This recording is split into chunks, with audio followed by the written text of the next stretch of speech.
হৰভোগৰ ব্ৰজ সদনত কংগ্ৰেছ দলৰ নিৰ্বাচনী প্ৰস্তুতি সভা লোকসভা নিৰ্বাচনৰ দিন ঘোষণাৰ পিছতেই তৎপৰ হৈছে প্ৰতিটো ৰাজনৈতিক দলে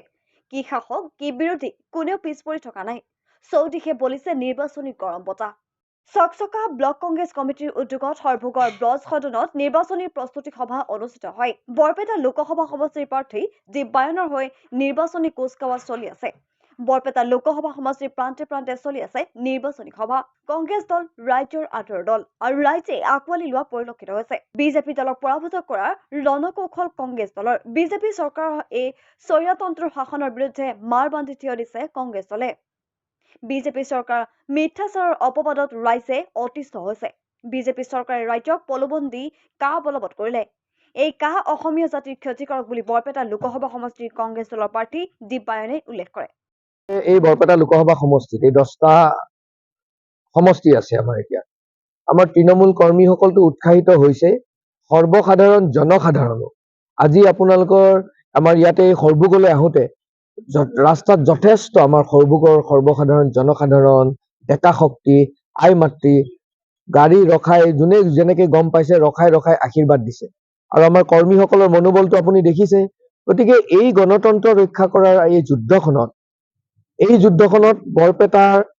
মই সন্তান হিচাপে বা আমাৰ অসমীয়া ল'ৰা হিচাপে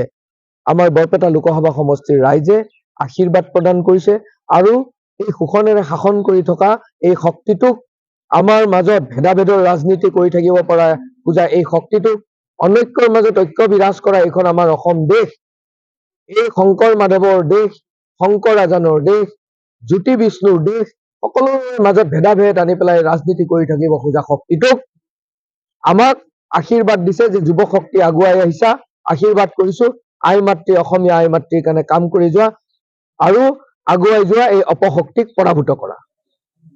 বহুতে নাজানে আব্দুল খালেক ডাঙৰীয়াই আজি প্ৰায় বহুত দিন আগত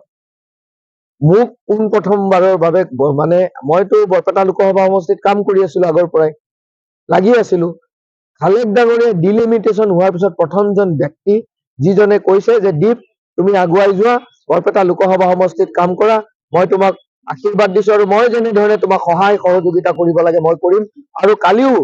দিল্লীৰ পৰা তেখেতে ফোনত মোৰ কথা বতৰা হৈছিল তেওঁ কৈছে মই বৰপেটা লোকসভা সমষ্টিৰ বিভিন্ন এলেকাত মই তোমাৰ হৈ পেলাই প্ৰচাৰ কৰিম আৰু এই সিটটো আমি এবাৰ বহু বিপুল ভোটত জয় হ'ম গতিকে খালেক দা আমাৰ কংগ্ৰেছৰ এজন জ্যেষ্ঠ নেতা আৰু কংগ্ৰেছৰ আদৰ্শ লৈ পেলাই তেওঁ যথেষ্ট ৰাইজৰ মাজত ঘূৰি ফুৰিছে আৰু এই আদৰ্শটোক আগুৱাই নিয়াৰ কাৰণে কষ্ট কৰিছিল আৰু গতিকে খালেক দা আমাৰ বৰপেটা লোকসভা সমষ্টিৰ কাৰণে আৰু মোৰ কাৰণে এজন জ্যেষ্ঠ ভাতৃ হিচাপে আশীৰ্বাদৰ কাৰক হৈ আছে হৰভোগৰ পৰা ৰমেশ তালুকদাৰৰ ৰিপৰ্ট সংবাদ 365